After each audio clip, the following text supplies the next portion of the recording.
June 7th, 2025. 3 bullets. A crowded street in Bogotá, one of Colombia's brightest presidential hopes, drops to the pavement, and a nation is dragged back into its bloodiest memories. From Galán to Pizarro to Miguel Uribe, these killings weren't accidents. They were warnings. Stay with me, because in Colombia, every political bullet has a story, and this one isn't over.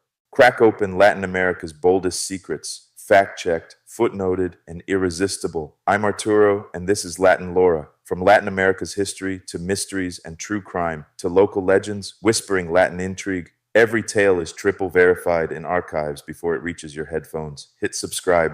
Fresh revelations drop every week, ready for your next campfire debate.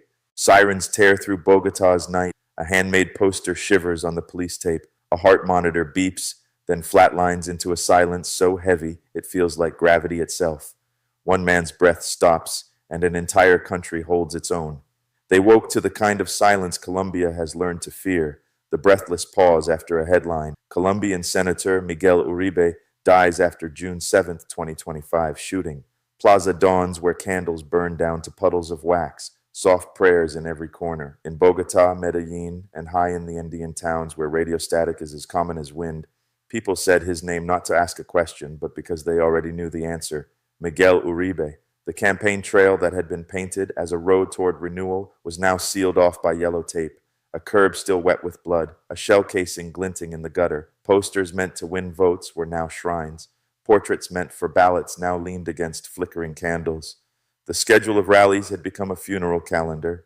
It happened fast, because in Colombia, these moments always do. June 7th, Western Bogotá, Fontibon District. An evening rally, nothing unusual. A rope line, a rhythm, shake hands, smile, repeat. Then 3 cracks shattered the air. 2 bullets smashed into his head, 1 into his leg. Panic rippled through the crowd. People fell back, pressed against one another. His bodyguards lunged. Paramedics sprinted, their red lights carving through the dark, racing him toward Fundación Santa Fe Hospital. Surgeons opened a battlefield no one could see. The ICU hummed its mechanical lullaby. Outside, the country held its breath and its candles, waiting for a word the doctors never gave. On August 11th, at only 39, Miguel Uribe was gone. The news moved like a cold wind across Colombia. Every room it entered felt colder. The question that follows, why? Police said they caught a suspect within hours, a teenager with a 9mm pistol. More arrests followed. Theories bloomed, then died, live on television. That dreaded word returned, magnicidio, a political killing stitched deep into the country's history. But this time the fog was thicker than the noise. The boy's face gave the public something to look at, not something to believe. Contract hit, message, dare. The silence between press conferences began to feel dangerous. Colombia has survived on half-truths before, but it never gets easier to swallow. Uribe knew grief well. His mother, journalist Diana Turbe, was kidnapped by Pablo Escobar's network in 1990 and killed in a botched rescue months later. He was 5 years old. He often spoke of her courage, calling her his compass. In a country where public life can kill you, he chose it anyway. In private, he carried the wound quietly. In public, he built a career on stability, discipline, and refusing to let fear redraw the map. His killing didn't just shock the nation, it pulled it backwards in time. Older Colombians felt the decades collapse. Younger ones heard names they'd only read in textbooks. Luis Carlos Galán, Bernardo Jaramillo, Carlos Pizarro, the same pattern, the same wound. And so the story moves, because Uribe's death didn't invent a new tragedy. It echoed an old one. Flashback. Luis Carlos Galán, Soacha, August 18th, 1989. The air is thick with anticipation. The wooden stage had been built just hours earlier for a campaign rally. Galán, charismatic, commanding, leading in the polls, steps toward the microphone. The crowd surges forward, a living tide. A burst of gunfire cracks through the cheers. A compact machine pistol spits rounds into his chest. The wooden planks beneath him vibrate with the sound, the way a church floor feels when the choir stops mid-hymn. Panic explodes. People dive for the ground, for each other. Galán is carried from the stage like a fallen flag. Hours later, he's dead. The Medellín Cartel's shadow hangs heavy over the plaza. The funeral is a national event, but it's also a political pivot. His campaign manager, Cesar Gaviria, inherits the candidacy and the war with Escobar, Years later, a Colombian court will convict a former intelligence chief for helping set up the hit, a scar that proved the state itself could be turned against its own. March 22, 1990, El Dorado Airport, Bogotá. Presidential candidate Bernardo Jaramillo walks with his wife toward their flight. His party, the Patriotic Union, is being wiped out, one leader after another. A teenage assassin steps from near a pharmacy, a mini Ingram hidden under his jacket. The gun barks in short bursts, deafening in the terminal. Jaramillo collapses into his wife's arms. "I can't feel my legs," he says before being rushed away. He never makes it to surgery. Rumors point to paramilitaries, to state infiltration, to names whispered for years. The killer is captured but dead within months. Another witness erased.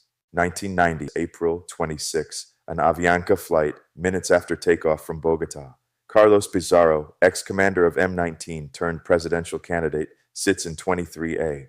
A man emerges from the bathroom with a compact machine pistol and empties the magazine into Pizarro at point-blank range. His bodyguards kill the shooter. The plane circles back to Bogotá with over 100 terrified passengers. Pizarro dies in the hospital. By nightfall, Colombia isn't counting candidates, it's counting ghosts. 3 assassinations in 8 months.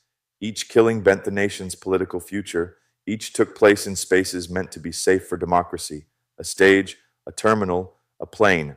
And each left the same question. How do you campaign in a country where the crowd, the rope line, the public square might be the kill zone? Back to 2025, the present wound. Miguel Uribe's death presses on that old bruise. He wasn't a man of fiery rhetoric. He thrived in committee rooms, spoke in measured tones, worked the machinery of institutions. His killing sent a different kind of message. We can reach anyone, anywhere. And Colombia's public life, yet again, must choose whether to retreat behind walls or step back into the street. In Bogotá's Plaza de Bolívar, candles make rivers of light across the stone. In Cartagena, sea wind bends the flames sideways. In Cali, a woman clutches a photo to her chest like a shield. In tiny highland towns, black ribbons are tied to chairs in community halls. Every assassination aims to kill more than a person. It tries to kill the appetite for public life. After Galán, people feared the plaza. After Jaramillo, the airport. After Pizarro, even the aisle of a plane. And now, after Uribe, even the neighborhood rope line. Security in Colombia isn't magic, it's choreography. After 1990, airports tightened checks, campaigns redesigned stages, but everything depends on intelligence. The whispers in small towns, the mapping of threats, the lowering of political heat before words become instructions. And still, the ghosts walk.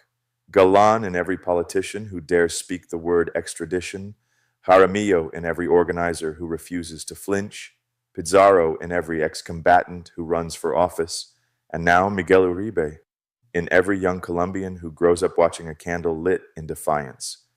Someday, maybe, the most radical thing in Colombian politics will be boredom, a rally that ends as it began, a rope line without danger, a flight that's just a flight. Until then, the silence after the gunfire will keep roaring. Colombia, scarred, stubborn, still breathing, will answer by showing up. I am Arturo. This is Latin Laura. If you lived through Galán, Jaramillo, or Pizarro, if you lit a candle for Miguel Uribe, tell us what those nights felt like and what kept you going. In Colombia, memory is not a museum. It's a promise. Comments are open. Be careful, be kind, and keep the candles burning.